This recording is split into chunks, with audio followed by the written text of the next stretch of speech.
ফকাল আল ফামু ওয়াল ফারজ, সেটা হচ্ছে মুখ এবং লজ্জাস্থান। এই হাদিস থেকে দেখা যাচ্ছে লজ্জাস্থানের কারণে মানুষ বেশি জাহান্নামে যাবে, অথচ আপনি জাহান্নামকে ভয় করছেন না।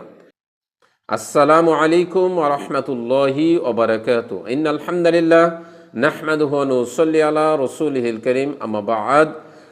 সম্মানিত দর্শক শ্রোতা মণ্ডলী, আজকে আমরা খুবই গুরুত্বপূর্ণ বিষয় নিয়ে আলোচনা করব। সেটি হচ্ছে তালাক বা ডিভোর্স। বর্তমান সময়ে দেখা গেছে তালাক বা ডিভোর্স অত্যাধিক হারে বৃদ্ধি পেয়েছে। 2022 সালের একটি গবেষণায় দেখা গেছে ঢাকা শহরে কেবলমাত্র গড়ে প্রতিদিন 33টি করে ডিভোর্স হচ্ছে এবং পুরো বাংলাদেশে এর হার অনেক বেশি। এই ডিভোর্স হওয়ার কারণ কি? ডিভোর্স হওয়ার মূল যেটি কারণ সেটি হচ্ছে পরকীয়া। সবচাইতে বেশি ভূমিকা রেখেছে পরকীয়া। এই পরকীয়া নানানভাবে হয়ে থাকে। কোনো ক্ষেত্রে স্বামী অথবা কোনো ক্ষেত্রে স্ত্রী পরকীয়া করছেন। পরকীয়া কেন করছেন? পরকীয়া আজকে বৃদ্ধি পাওয়ার মূল কারণ হচ্ছে মোবাইল। দেখা গেছে হাতে হাতে মোবাইল চলে গেছে, যার মাধ্যমে একজন নারী এবং পুরুষ চাইলেই সহজেই তারা যোগাযোগ করতে পারছে, যার কারণে পরকীয়া ব্যাপক হারে বৃদ্ধি পেয়েছে।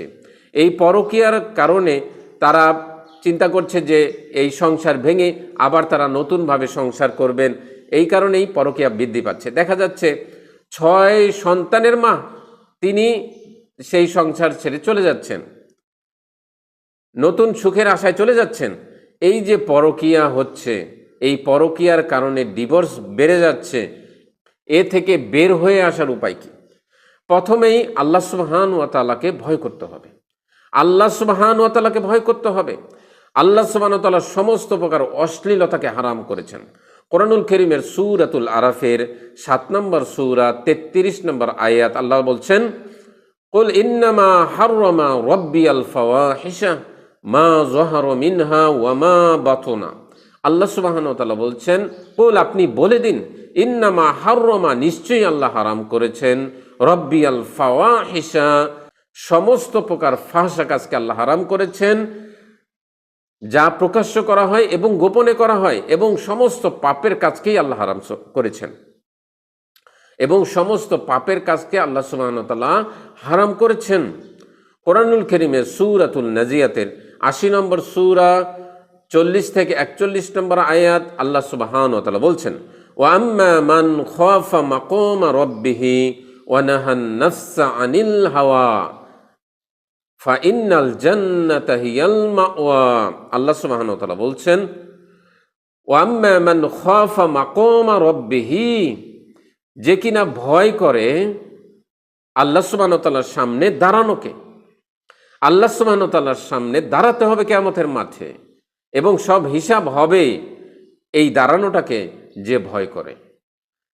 ওয়া আম্মা মান খাফা মাকামা রাব্বিহি ওয়া নাহান নাফসা আনিল হাওয়া, নিজের চাওয়া পাওয়া কামনা বাসনা থেকে যে বিরত থাকে, তার জায়গা হচ্ছে ফাইন্নাল জান্নাতা হিয়াল মাওয়া, তার থাকার জায়গা হবে জান্নাত। সুবহানাল্লাহ।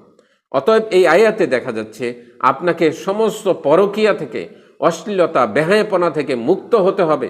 তাহলে আল্লাহ সুবহানাহু ওয়া তাআলার জান্নাত আপনার অপেক্ষা করছে। রাসূলুল্লাহ সাল্লাল্লাহু আলাইহি ওয়াসাল্লাম জাহান্নামের যাওয়ার ব্যাপারে যেই 2টি প্রধান কারণ উল্লেখ করেছেন, আপনার লজ্জাস্থান। আপনার লজ্জাস্থানকে হেফাজত করতে হবে অন্য পুরুষ থেকে, অন্য মহিলা থেকে। পরকীয়া বন্ধ করতে হবে। পরকীয়ার সম্পর্কে আপনাকে জাহান্নামের ভয় করতে হবে। পরকীয়া যদি করেন, আপনাকে অবশ্যই জাহান্নামের আগুনে জ্বলতে হবে। এই জাহান্নামের আগুনকে আপনাকে ভয় করতে হবে। রাসূলুল্লাহ সাল্লাল্লাহু আলাইহি ওয়াসাল্লাম বলেছেন, তিরমিজির 4621 নম্বর হাদিস, রাসূল সাল্লাল্লাহু আলাইহি ওয়াসাল্লাম বলেছেন, সাহাবীদেরকে তিনি একদিন বলছেন, আতাদরুনা মা আকসারু মা ইউদখিলান নাসান নার ফাকালা ফামু ওয়াল ফারজ। রাসূল সাল্লাল্লাহু আলাইহি ওয়াসাল্লাম সাহাবীদেরকে বলেছিলেন, আতাদরুনা মা আকসারু মা ইউদখিলান নাসান নার, তোমরা কি জানো কি কারণে মানুষ বেশি জাহান্নামে যাবে?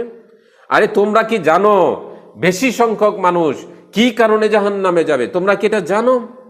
রাসূল সাল্লাল্লাহু আলাইহি ওয়াসাল্লামের সাহাবারা জবাব দিতে পারলেন না। রাসূল সাল্লাল্লাহু আলাইহি ওয়াসাল্লাম বলছেন, ফকাল আল ফামু ওয়াল ফারজ, সেটা হচ্ছে মুখ এবং লজ্জাস্থান। এই হাদিস থেকে দেখা যাচ্ছে লজ্জাস্থানের কারণে মানুষ বেশি জাহান্নামে যাবে, অথচ আপনি জাহান্নামকে ভয় করছেন না। আসুন আমরা আল্লাহ সুবহানাহু ওয়া তাআলাকে ভয় করি, জাহান্নামের শাস্তিকে ভয় করি এবং পরকীয়ার সমস্ত পথ বন্ধ করি, যেন এই সমাজ থেকে পরকীয়া দূর হয় এবং সুন্দর পরিবেশ, সুষ্ঠু জীবনযাপন যেন আমরা করতে পারি। আমাদের সন্তানরা যেন ভালো হয়, সন্তান যেন ভালো পরিবেশে বড় হতে পারে। আসসালামু আলাইকুম ওয়া রাহমাতুল্লাহি ওয়া বারাকাতুহু।